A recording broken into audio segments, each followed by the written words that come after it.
Alex Gluz here. I'm the host of Revenue Engine podcast, where I talk with top leaders in business, marketing, tech, SaaS, and more. We have a very special episode for you today.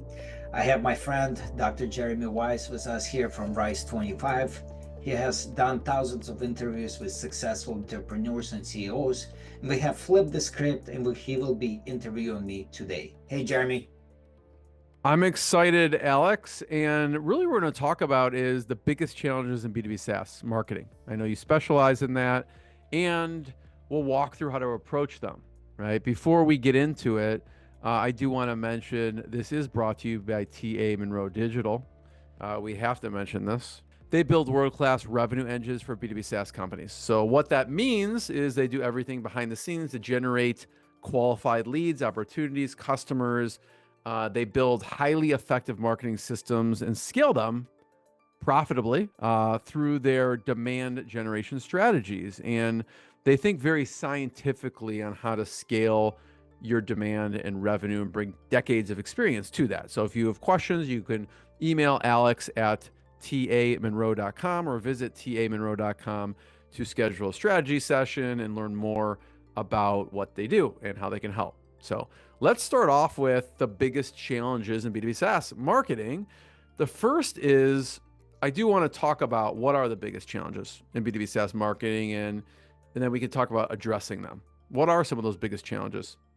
Thanks for the great intro, Jeremy. I'm really excited to talk about this topic. So this topic coming up quite a bit during my interviews on the podcast, also during the regular conversations with our clients and all the folks involved in this. So there are numerous challenges, but I'll try to lay them out. So I think the first challenge is economic pressures.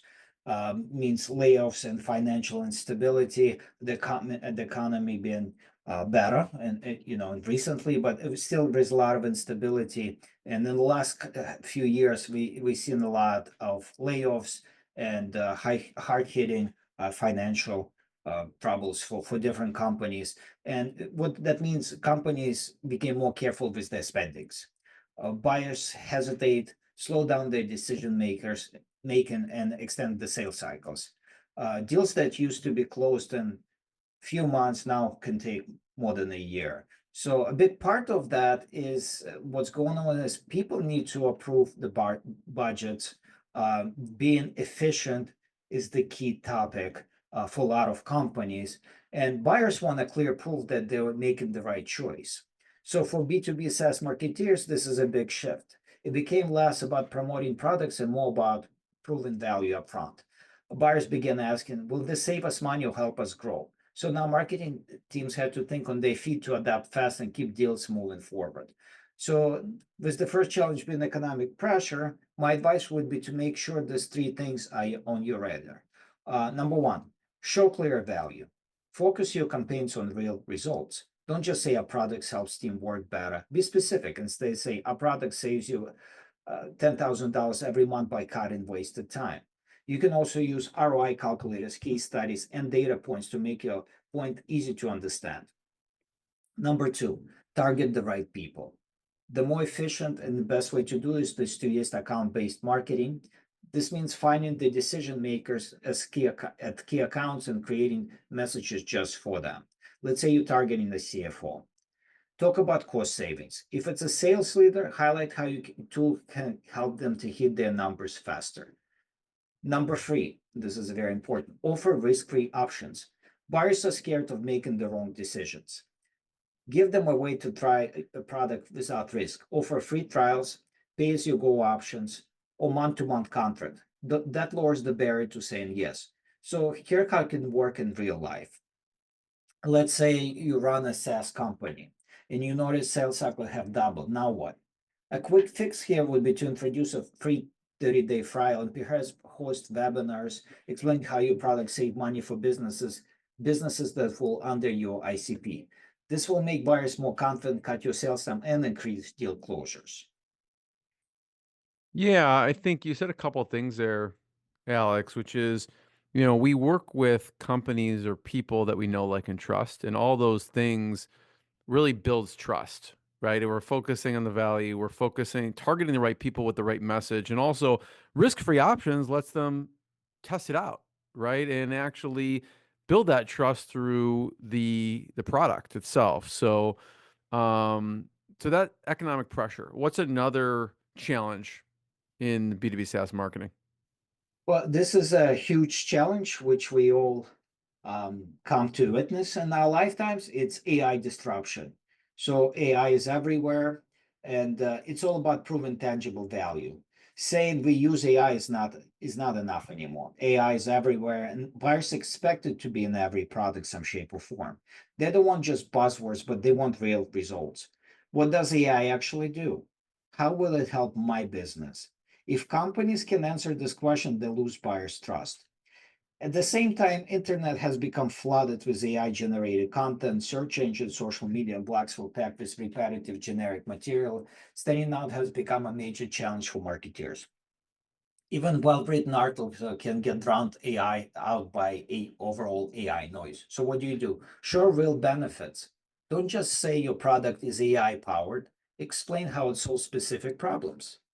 If your software uses AI to predict inventory need, share a case study showing how it saved a client $50,000 in wasted stock. Create unique content. AI can write a lot of content, but it cannot replace human storytelling or the deep insights that come with hours and hours of research. Focus on creating original case studies, interviews with customers, or in-depth guides that only your company can produce.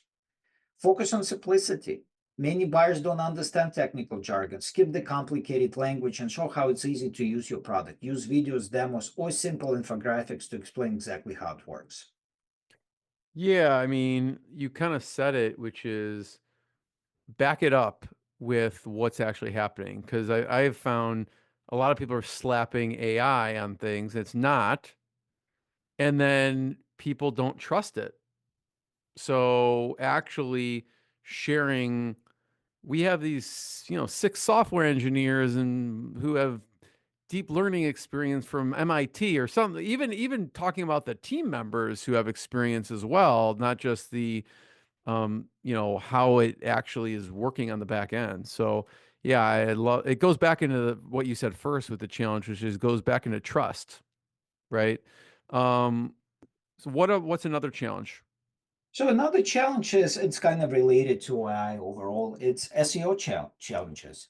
SEO is changing and it's adapting to Google algorithm and AI content saturation. B2B and B2B SaaS traditionally was driven by a lot of content. And the inbound marketing is driven by this. So SEO and content creation always was a big part of it. So, and Google changed how the search works. So with it's different now with features like summarization, LLM scraping search results often give direct answers without sending them to the website. So reduces organic traffic, making it harder for SaaS companies to get visitors to their pages. At the same time, like I mentioned before, the explosion of AI generated content made the internet more crowded than ever. So the search engine and social media were now packed with low quality repetitive material. Even the best written content struggled to rise above the noise. So to combat this, focus on buyer-centric content. Don't write for search engines, write for people. This was always the advice, but still create helpful, specific content that answers real buyer questions. So for example, instead of general blog title, how to improve productivity, write one called 5 productivity tools to remote sales team. So this is very specific and discusses exactly actions or tools you can use to improve the productivity. Use other channels. Organic search isn't the only way to get traffic. Build strong email lists, create engaging social media posts and partner with other companies to reach audiences. Of course, also use paid media to leverage this. Update all content, keep your existing content fresh by updating it regularly, add new statistics, example, or insight to align with latest search trends, and try engaging new format. AI cannot replicate, at least not yet, interactive content like calculators, quizzes, or videos. Use these tools to grab attention to keep users on your site longer. Yeah, I mean, it kind of speaks to Alex back to speaking directly to someone, whatever they're doing, right? So from the productivity example, there it's directed specifically to if it's to a sales team or whoever it is that speaks to them as opposed to just something general. So we talked about a few challenges, obviously, from the B2B SaaS marketing. I do want to talk about how can marketers overcome if the buyer behavior is cautious and the sales cycles are longer. It could be caused by economic instability. It could just be caused, because people are skeptical, right? So, what are some of the how can marketers actually overcome some of the cautious behavior and increase sales cycles? That's a great question, and we discuss this all the time. So a longer sales cycle became the norm because more and more stakeholders are scrutinizing purchases and look at all the aspects. So many of our clients ask if there's a way around, and this is what we usually tell them. Start off with implemented account-based marketing. So you can identify and target decision makers with personalized content addressing their specific pain points. So you're going for the sniper approach. You're trying to target specific companies in specific niches with specific pain points and specific people who are decision makers or influencers. So you try to engage the stakeholders with tailored campaign throughout the buyer journey. So you map out the buyer journey, and to each point of the buyer journey, you try to create content which is not generic, which we just discussed, but specific to that buyer, to that pain point, maybe even too specific to the industry. So that resonates much better because for them to understanding that our product was able to solve problem for the similar company in a similar industry, generating results, that means a lot. It means you can help us as well, right? From the perspective of a buyer. Again, try risk-free entry points. And there's different ways to go from product-led growth, meaning leading with the product, to free trials, or even giving a little bit taste instead of putting people through the demos and with the salesperson. Sometimes it could be a show, a video, a little video recorded, a tool, just showing the tool without any commitments, and you can get a good taste of what the tool like and what it can do for you. And it's very easy to enter. There's no commitments or anything like that. And most importantly, probably, is to create nurture campaigns. The magic is in the follow-up. So it's magic in the follow-up from the salespeople. Same with marketing. Greatly build and maintain nurture campaigns, super important. Use email sequence, webinars, white papers to keep leads engaged during this prolonged decision makers. A few months ago, I had Samantha Bergen, marketing leader at the fintech company, on my podcast, and this came up, and she shared how her team overcame longer sales cycle. The solution was simple. They were focused on educating finance leaders about their product's value continuously. They hosted regional events to meet buyers face to face. That's super important. You cannot still remove face-to-face interaction. And then after events, they followed up with tailored emails and shared customer success stories that match each buyer's industry. So this was very relevant to them and continuous, and that really helped them to overcome longer sales cycle and build this relationship, which led to more sales and more growth, more holistically. Yeah, Alex, I don't know what the actual stat is, but I've heard, so someone could fact check this. It takes whatever 9 to 15 touch points before someone will actually make a decision. Um, and that kind of goes to what you're saying. It's like the follow up. Like we can't expect, oh, they see it once, okay, now we're done, right? There's a lot of follow up, whether it's targeted messages, nurture campaigns, and white papers, webinars, all the stuff you're mentioning is really key because sometimes also it just depends, right? Like some people, their sales cycle could vary greatly. So keeping in touch with those people when they're ready to make a decision is key. So thanks for sharing some of those things. The next question I have is strategies. Strategies key, teams can use to differentiate, right? Differentiate in, some of these SaaS markets are super crowded, right? So how do these teams differentiate?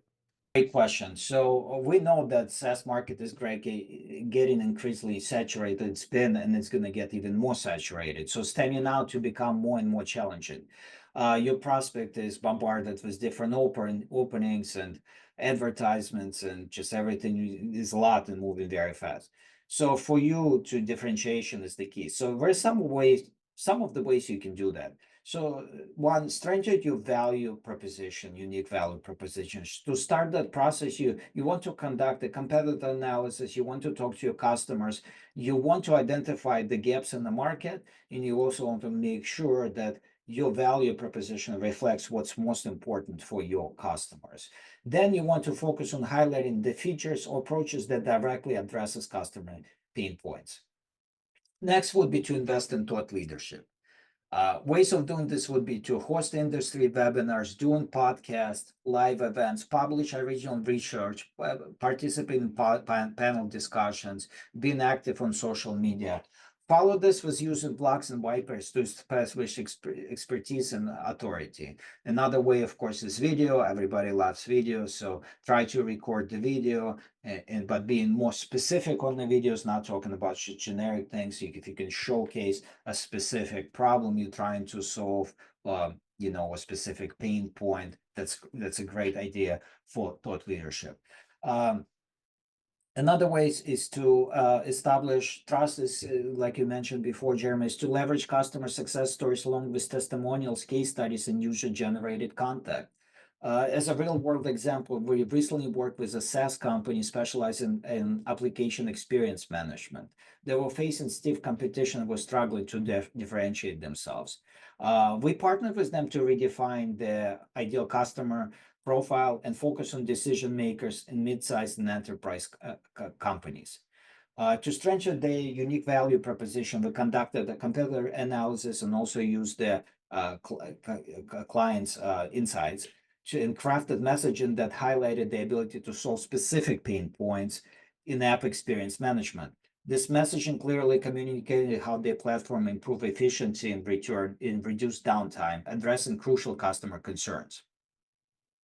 Next, we created high-value tailored content to each stage of the buyer journey, personalized LinkedIn ads campaigns targeting specific decision makers, and we showcased the case studies. We use blogs, white papers, and also webinars to demonstrate our clients' expertise. By doing this, our clients was able to significantly stand out, achieving a 75% reduction in cost per click and over 141% increase in qualified leads. So this is a result of fraud, not just by being different, but by providing value. Yeah, I mean, I like, what you said about the gaps, Alex, because the funny thing is customers want to tell you these things, right? So like usually I find the customer service or the sales team, if they simply ask, what do you not like about your current solution or your past solution, they will tell you exactly what those gaps are. It's like they're not hiding it. Even some forums I find they're complaining about things, right? And so there's ways to get this information. Obviously, talking directly to the people, but there's ways to get this information. This, Alex, what you said here applies to any industry, right? We're talking B2B SaaS, but like if you talk any industry, you look on forums, what are people complaining about, and help solve those things, and talk about the differentiation points for what people are complaining about. It's, they immediately see, okay, that's exactly what I want. Why? It's not shocking because that's what they said they hated about the competition. So, I do want to talk about how marketing teams tackle rising customer acquisition costs. This relates directly to what you do, right? Because you're acquiring customers for companies. So, how do marketing teams tackle this rising customer acquisition costs while ensuring customer retention? Because I have seen, oh, this is working like amazing, and then they're maybe drawing in the wrong type of customer, and other campaigns that at first glance don't look like they're working as well. Those are some of the stickiest customers that are coming in. So talk about tackling that acquisition costs. Yeah, you said a lot of great things, so we can unpack for the rest of the day this, but I'll give you a little different angle, right? Not from the perspective, like we said, of the acquisition, but retention. So with rising customer acquisition cost, is no longer suitable to only focus on acquisition. Retaining and expanding relationship with existing customers is just as important as getting new ones, maybe even more important. When our clients come to us with this challenge, this is what we tell them. First, streamline acquisition efforts. This means focus on ICP-aligned lead generation and use referral programs to acquire high-quality leads at lower cost. Then double down on retention. This would mean building robust customer success programs to proactively address their challenges. It also helps to deliver personalized content to improve engagement and satisfaction. And lastly, measure and optimize CAC to LTV ratio. So that's customer acquisition cost to lifetime value. This involves regularly tracking customer lifetime value and making sure customer acquisition cost investments aligned with retention efforts. So I recently had Sherry Schwartz, head of marketing at Ovation CXM, on the podcast, and she shared her approach to this challenge. When she joined Ovation CXM, her initial focus was to redefine the company brand and align with their target audience to ensure efficient lead generation. To streamline acquisition, she conducted interviews with both customers and employees to refine the company's ideal customer profile, ICP. This deep understanding allowed her team to create content tailored to financial institutions and complex customer journeys, reducing wasteful spend and improving lead quality. So retention became a crucial focus area with Ovation CXM leveraging its own platform to deliver personalized AI-driven insights to its customers. So by connecting customer journeys with partner ecosystem, they were able to address the fragmented experiences that many clients faced. This approach to addressing customer pain point ensured satisfaction, increased loyalty, and also growth in the company. So, Alex, we talked about some of the biggest challenges in the B2B SaaS marketing. We talked about how marketers overcome cautious buyer behavior and longer sales cycles. And we talked about strategies that teams can use to differentiate. And then how marketing teams can tackle increased acquisition costs. Are there any final thoughts that you have? The final thought is there's a lot of unique challenges. Some of them are centuries long or always been there from economic conditions, which also changes. Some of them are new from AI disruption, but these challenges also created opportunities for innovation and growth. So by refining strategy, prioritizing personalization and focusing on delivering measured value, marketers can stage for sustainable growth. People can check out more episodes of the podcast. Obviously, they could check out tamonroe.com to learn more. And Alex, thanks for having me on with you. It's been great, Jeremy. Thank you so much.